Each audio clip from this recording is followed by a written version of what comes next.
వచ్చేసి Xiaomi 14 ultra. అసలు మన దగ్గర ఏమేమి మోడల్స్ ఉన్నాయో చూద్దాము. ఫస్ట్ షామీ ఉంది, తర్వాత సామ్సంగ్ ఉంది, దాని తర్వాత వివో ఉంది, వన్ ప్లస్ అవైలబుల్గా ఉంది, అండ్ మన దగ్గర స్పెషల్ ఎడిషన్ ఫోన్స్ కూడా ఉన్నాయి. ఈవెన్ ఐఫోన్స్లో కూడా మీకు ఏ కలర్ కావాలంటే ఆ కలర్ ఫోన్స్ ఉన్నాయి. S24 ultra, S25 ultra, 14 pro max, 15 pro max, 16 pro max, దాని తర్వాత ఫోల్డ్ ఫోన్స్ కావాలంటే ఫోల్డ్ ఫోన్స్ అవైలబుల్గా ఉన్నాయి. మీకు ఫ్లిప్ కావాలంటే ఫ్లిప్ కూడా ఉన్నాయి. ఫ్లిప్లో సామ్సంగ్లో ఉన్నాయి, దాంతోపాటు మోటోలో కూడా అవైలబుల్గా ఉన్నాయి. దాని తర్వాత మన దగ్గర షామీలో 14 ఉంది, షామీలో 14 అల్ట్రా ఫోన్స్ ఉన్నాయి. చాలా మోడల్ ఫోన్స్ అయితే మన దగ్గర అవైలబుల్గా ఉన్నాయి.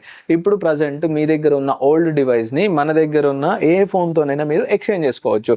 ఫర్ సపోజ్ ఇది మన దగ్గర ఒక 15 ప్రో ఉంది, మీ దగ్గర ఇప్పుడు ఓల్డ్ ఐఫోన్ 13 ఉంది, ఐఫోన్ 13 నుంచి దీనికి ఎక్స్చేంజ్ చేసుకోవాలి. ఎస్టిమేషన్ వాల్యూ కావాలనుకుంటే ఒకసారి మీరు స్టోర్కి విజిట్ చేయండి, బాక్స్ బిల్లు తీసుకొని విజిట్ చేస్తే ఎస్టిమేషన్ వాల్యూ ఇద్దాం. దీని ప్రైస్ ఒక 85,000 అనుకుందాం. మీ ఫోన్కి ఒక 30,000 వస్తే 50,000 మీరు క్యాష్ అయినా ఫోన్పే అయినా క్రెడిట్ కార్డ్ త్రూ అయినా పే చేయొచ్చు. డైరెక్ట్గా స్టోర్కి విజిట్ చేయండి. ఇక్కడ స్టోర్ అని చెప్పేసి కామెంట్ చేయండి, నేను మీకు స్టోర్ లింక్ డైరెక్ట్గా షేర్ చేస్తాను. Thank you so much.